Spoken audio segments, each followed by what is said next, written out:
आपण पाहत आहात केएस न्यूज मराठी। माडगाळ येथे महादेव मंदिर सभा मंडपाचे आमदार गोपीचंद पडळकर यांच्या हस्ते भूमिपूजन संपन्न। जत तालुक्यातील माडगाळ येथील माजी पंचायत समितीचे सदस्य सोमन हाके यांच्या विशेष प्रयत्नातून धुमाळे वस्तीवरील महादेव मंदिरासमोर नवीन सभा मंडप उभारणीच्या कामाचा शुभारंभ करण्यात आला।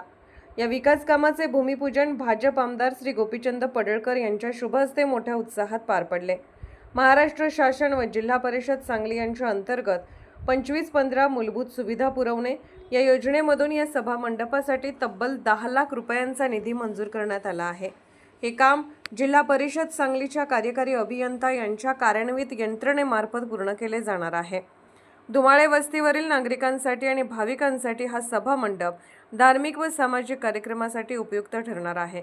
या कामामुळे परिसरातील ग्रामस्थांमधून समाधान व्यक्त केले जात आहे।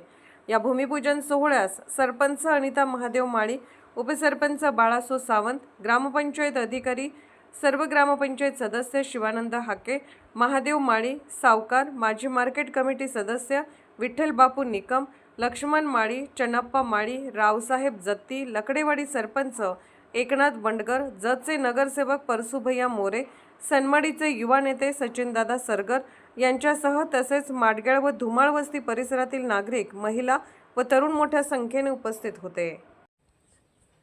केएस न्यूज मराठी चॅनलला लाईक करा, शेअर करा आणि सबस्क्राईब करा।